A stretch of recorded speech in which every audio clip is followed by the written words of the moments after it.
I'd like to take a moment to express my sincere appreciation to the entire team at HDA Truck Pride.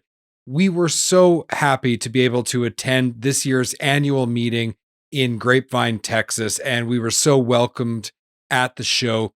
It was great to meet with HDA Truck Pride members, with the staff from head office, and also with suppliers. Over the last couple weeks, we've been doing interviews from that show.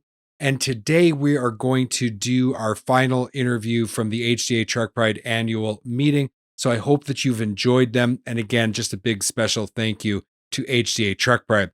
So what are we going to talk about in this week's episode? Well, in this week's episode, we are going to talk about 3 common ideas that heavy-duty parts businesses need to really challenge to be successful. We're going to review what you need to know about coolant for the upcoming summer, as well as something that you need to really challenge when you're thinking about coolant. And we're going to talk about the importance of not just looking at the symptom, but finding the root cause of your problem. This applies both to commercial trucks and trailers, just like it applies to working in a heavy-duty parts business. All right, let's get started.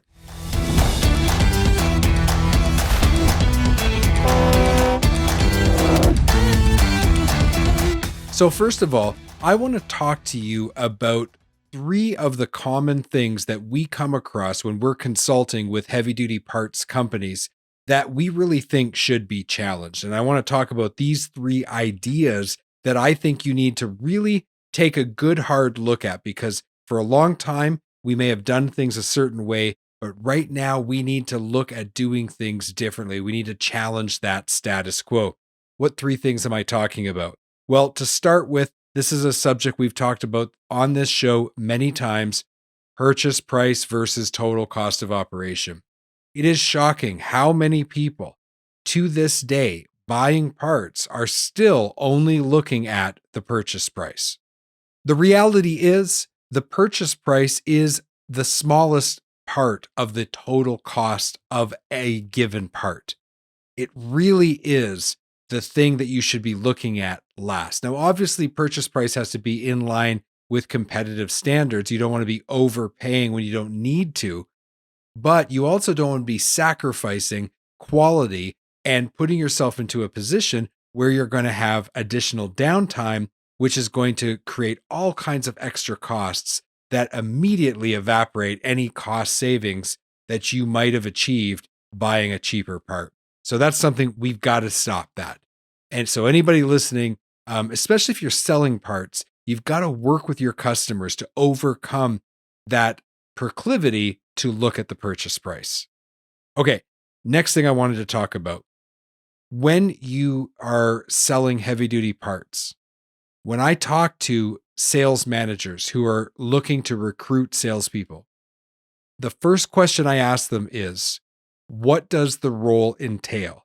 Is this primarily new business development, or is the salesperson going to be nurturing existing relationships? Almost without fail, the sales managers reply with, well, it's going to be a little bit of both. This is a problem. We see this play out with our clients many times, and it never works out. The reality is, if you are in a position where you have to build a lot of new business with new customers that you have no existing relationship with, there's a certain personality profile that is really, really good at doing that.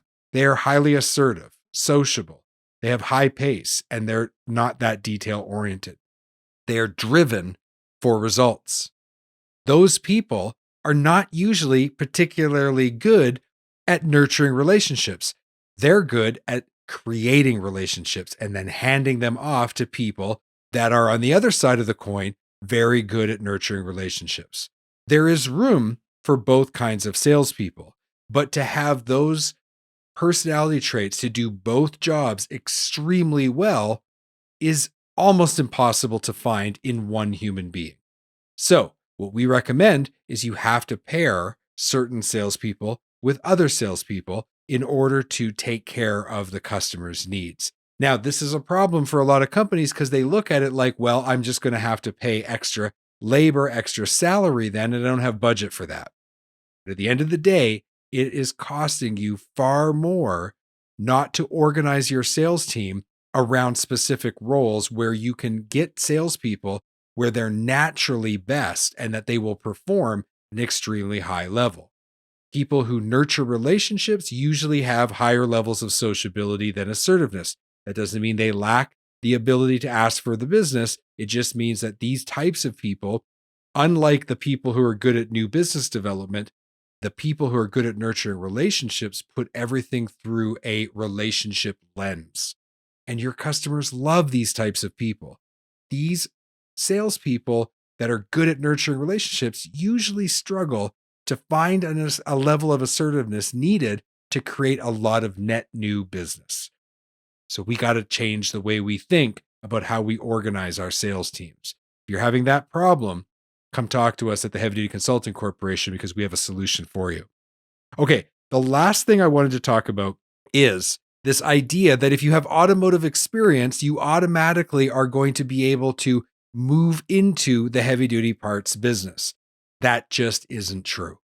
How many times have we seen people think that automotive experience, like we know how to sell parts, we know how to sell automotive parts, we've done this very successfully, and that means that we're going to be able to just walk right into the commercial truck business and we're going to be able to sell parts there as well. And that isn't necessarily always true. Why? There's a big difference between the automotive world, where a lot of these vehicles are made in high volume, where parts data is readily available, versus a heavy duty parts business, where everything is spec'd, even from the original manufacturer, where you have to have a lot of knowledge about how to identify parts. You can't just go in and expect to get all of the data needed to be successful, and it's just not available. And so you have to build up that parts knowledge. And so that's just one area where you get into trouble when you think that you can apply an automotive mindset to a heavy duty business. And of course, there are many, many more. So these are some of the ideas. So when you've heard me in the past and when you hear me in the future talk about challenging the status quo, these are the kinds of things that I see over and over and over again that I really think we need to, as an industry, kind of push back on and say, no, there is a better way to do these things. Okay, so now we're going to take a quick break. And when we get back from the break, we're going to talk about the old ideas that persist around coolant and what you need to know to get ready for this summer. We'll be right back. Are you deferring maintenance because of filter cost or availability?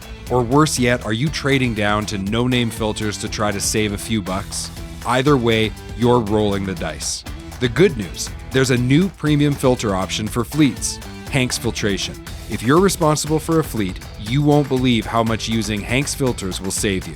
But you've got to go to heavydutypartsreport.com/Hanks to find out more. That's heavydutypartsreport.com/HENGST. Head there now. At Diesel Laptops, they go way beyond diagnostic tools. They are your complete shop efficiency partner. From diesel technician training to complete repair information, parts lookup tools, and robust technical support, they are there to support you every step of the way. Learn more and download your free starter pack today by visiting diesellaptops.com. That's diesellaptops.com. We're back from our break, and before we introduce our featured guest, I just wanted to mention that we are looking for forward-thinking parts distributors who would like to join a special beta program exclusively for the listeners of the Heavy Duty Parts Report.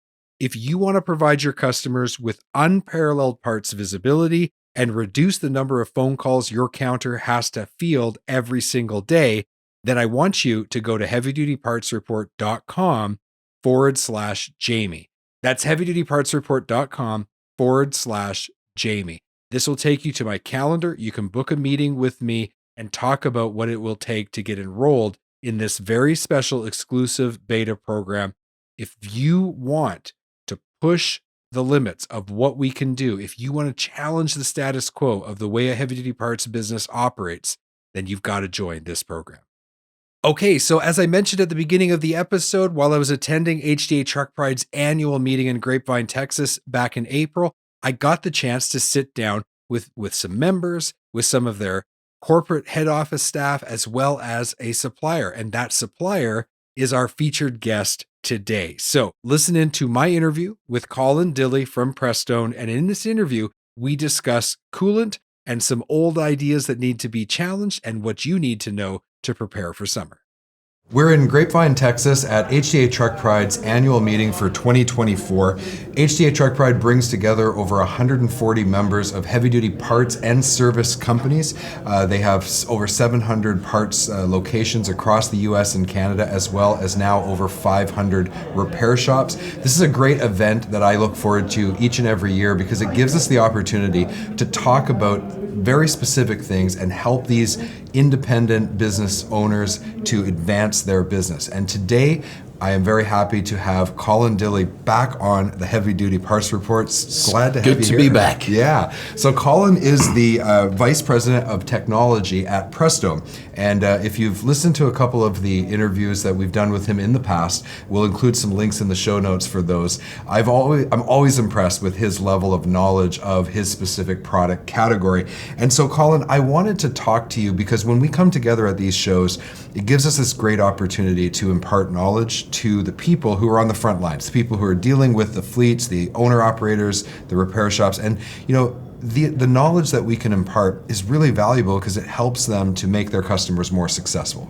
And the trucking industry has to succeed. That is so important. So as a supplier to an HDA Truck Pride group, what would you say the biggest benefit the members get when they come to one of these shows and you and your other counterparts are here to impart that knowledge? Like, what's the benefit that they get? Really, the benefit comes from the knowledge to make the best decisions on what to do with their enhanced buying power that they get through being members. Right. So we're there to help them understand what's going on in the industry, what's going to come in the future to their industry, and what their customers can most benefit from. We want to make those suppliers the experts, so when their customers come to them, they can give them their knowledge and appear to be the experts. We're there to back them up. Right, and you kind of bring up a good point because there's the product side, which is very important, but there's also that business development side where you need to be able to present and educate the end users. Like if you're in the parts and service side of the business, to your point, there's so much change in the industry, and like how do you adapt to that change? And you make a poor decision and it could have major implications to a fleet. That could really cost them a lot. That's very, very true. We work with Ford, GM, Toyota, Cummins, all the big guys. So we are working with their engineers on a daily, weekly basis to see what's coming. So we're able to talk to people when they come to the booth or in our one-on-ones and explain what the future is, how our coolants and our thermal management fluids are going to meet the needs that are coming up, how they're backward compatible. We're really making them an expert so they can go to their customers and say, no, you don't need this, you need this. It's going to help you, it's going to help your business. That knowledge is going to equal profit. It's going to equal knowledge, it's going to equal a better business and a better service to their customers. So let's talk a little bit about what is coming in the future. So give us some insight into what we should expect. So it's a great time for that question. If you look at the news, you're seeing electric vehicles and fuel cell vehicles. They're everywhere. And we're working with the light duty, medium duty, and we're working with Cummins right now. In fact, we just one of the first to receive the Cummins new electric vehicle certification on our new fluids. They're also looking at fuel cells, and that's a whole different story. We're looking at low conductive fluids. We just hired a team last year, 7 PhD scientists, so we now have a team of 30 in our R&D team, looking at thermal management fluids, antifreeze coolants across the full range of vehicles that are using them. So we're letting our members here know what's coming in the future. EV may or may not come in the future, but it's certainly making a big dent in what everybody's working on right now. Right, and I see not only are the vehicles themselves becoming more complex, the ICE vehicles, but then when you look to a future where you might have 2 or 3 different types of power for vehicles, if you're selling parts, if you're providing service, you're going to have to be an expert across all of these. How important is it going to be? I guess maybe when I look at it, I actually see it's going to become even more important to be a member of of this group if you're an independent business owner? Because like, how are you possibly going to keep up with and be an expert on all of that?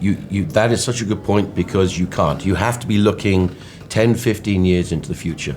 Engines today have things like 3D printed parts in them. Right. Old coolants no longer work with those parts. They're not compatible. Mm-hmm. You have to be looking to the future. And when you're making future fluids, you have to make sure that those fluids are always, say, reverse compatible with everything that's gone behind them. Right. So we're able to tell them what to use, what's changing, what's the best way to go forward, and somewhat cut through the BS of this color, that color, and those things that are confusing to the customer. Right, and some of those old ideas that still exist, right? Because of the complexity of trucks today, what would you say is the way that someone should go through kind of helping a fleet make a coolant decision? Like, how has that changed maybe from 15, 20 years ago? The big change is a very simple thing. It's the hose clamp on the hose. 15 years ago, the leakage in the cooling systems was so much, a gallon or two a month. Right. So everyone would be topping up. When you're topping up, you're putting in new inhibitors preventing corrosion. Right. They fixed the hose clamps that were coming loose from the vibration. Now they're not topping up so much. So suddenly those coolants that were there lasting 100,000 miles are going to go 100,000 miles plus in the vehicle. They're going to become neglected. They're going to lose their power to protect the engine against corrosion, especially cavitation corrosion. Right. We're trying to help people understand they have to go to the new technology, the oat technology, the phosphated oat technology, the CoreGuard technology, all those technologies that can eliminate corrosion for up to 1 million miles. Oh, okay. So that topping up that we used to do actually kept the coolant at a higher level. Yes, it kept the coolant good. It kept the coolant with enough inhibitors so the cooling system wouldn't corrode. Right. So we fixed one problem, but then we created another. Problem. Okay. When it comes to like when I'm thinking about how to approach a fleet, I always want. And I encourage anyone who's in parts and service to always approach it from the concept of like, how do we lower their total cost of operation? Not focusing on the purchase price on the products as much as focusing on how does that product perform. So how do you support these members and help them to communicate that message? So every member I've spoken to in our one-on-one so far, I've offered that if you have a customer that comes in, he's not sure what he has, he's not sure how good the coolant is, what age it is, send it to us at our Prestone Technology Center in Danbury, Connecticut. Okay. We'll analyze that and let them know what it is. There's a problem in the industry that people come in and say, I've got red coolant, I want red coolant to go back in it. There are so many different red coolants. I want yellow coolant to come back. They've got to understand some of the coolant technologies, and we're helping them understand that and take some of the confusion away. Right. Color is not important. The type of coolant is important. The type of coolant. And are you seeing that there is a need to also match the type of coolant to the vocation? Yes. Explain more. It depends on what you off-road, on-road, what kind of equipment that you're using. We want to make sure that people stay with the approved coolants so that they never end up in a situation where they may lose their warranty coverage. Right. Warranties are becoming an issue. We're seeing more and more warranties being voided because the wrong coolant is being used. That's why we go out and we get the Cummins certifications, the Detroit diesel certifications. Right. We're always working on those. So if your equipment is calling for a nitrite-free organic acid technology, make sure you've got a nitrite-free organic technology. Detroit Diesel has been very adamant, don't use nitrites. And it's not because the nitrate coolant is bad, it's because the nitrate coolant, when that nitrite is gone, as soon as it goes, it starts corroding on the wet sleeve liners. Okay. So you've got to understand it. And when you've got a long haul truck going and it's on the road for a week at a time, if you've hit that point and you've got a nitrated coolant and it loses it, you're going to suddenly get massive corrosion in the wet sleeve liners. Right. And so follow your maintenance schedules. Whatever you're using, follow your maintenance schedules. Right. So summer is right around the corner. Things are going to heat up. What should we be talking to our customers about as we approach the summertime?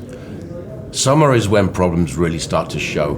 And we call it antifreeze coolant. Everybody's worried about it freezing. But really, heat is the enemy of the engine. Right. And you often, Two things you got to make sure that are correct. One, the dilution of the coolant. You want that 50-50 even mix to get a full range of anti-boil protection. And you have to make sure that you are topped up. Topping up is incredibly important in the summer. If you don't, what you end up is air pockets in the cooling system. Where you have an air pocket in the cooling system, you've obviously got no protection to that part. Right. And that's where corrosion can start. So top off and make sure your concentrate is exactly what it should be, 50-50. Okay. So we've talked about a number of things. What's one thing you want people to remember from our conversation today?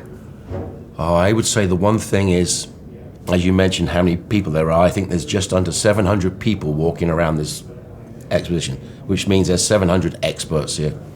Talk, compare, don't just go with the person you know, talk to other people around.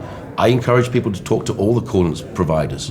Get the information, understand what's going on, see the pros and cons, listen to everybody. We're very confident in our technology. We're very confident in what Prestone can offer. So we're not scared to say, hey, talk to our competitors.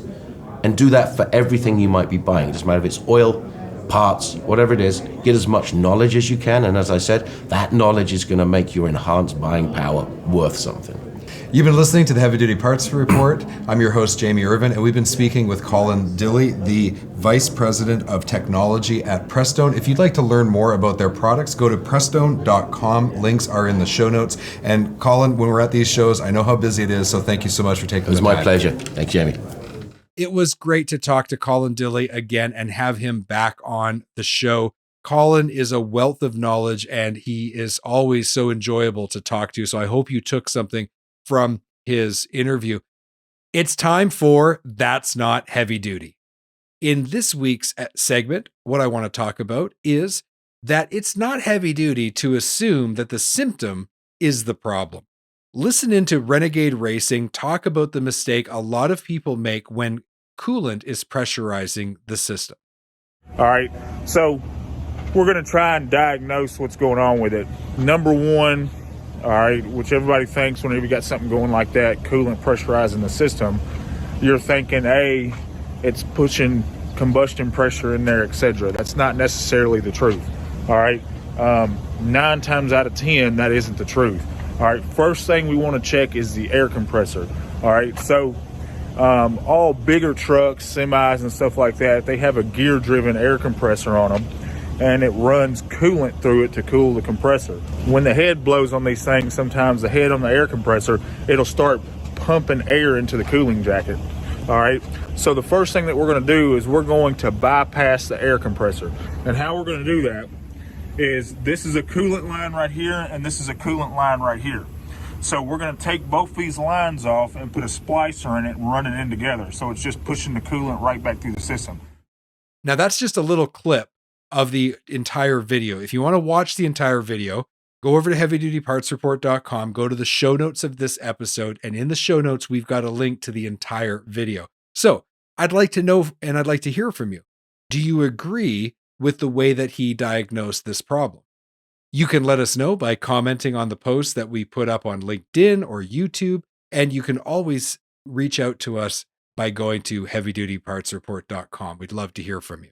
So whether or not you agree with Renegade Racing and the way that he diagnosed this specific problem, I think you will agree with me that he's going down the right road by not looking at the symptom and really doing a root cause analysis and trying to figure out what is actually causing this problem. Whether you're fixing a commercial truck or trailer, or you're working in a heavy-duty parts business, figuring out what the root causes of the problems are is the heavy-duty way. It's the only way to permanently solve problems, and it's the only way to maximize your overall performance and results. I actually kind of think this also has an application in life. How many times have we experienced a problem personally, and we work at it, and we don't seem to ever be able to solve it? Well, that's because we might be working at the wrong thing. So the heavy-duty way is to stop, take the time to figure out what's actually causing the problem, and then fix that to the best of our ability. That is being heavy duty. Thank you so much for listening to this week's episode. I really appreciate your ongoing support of the Heavy Duty Parts Report. And if you haven't already, why don't you go over to our website, heavydutypartsreport.com, hit that follow button and sign up to our weekly email. We send out one email a week so you never miss out on our content. We don't spam you with anything else, just that one weekly email. And if you like listening to the podcast on your podcast player of choice, hit the follow button for free. If it gives you the option, a 5-star rating and a great review from you, I've heard will help us with reach. In addition to that, if you watch the video version on YouTube, make sure you hit the subscribe button so that you don't miss out on our content. Once again, thank you so much for listening to our show, and we really appreciate your ongoing support. As always, I want to encourage you to be heavy duty. We'll talk to you soon.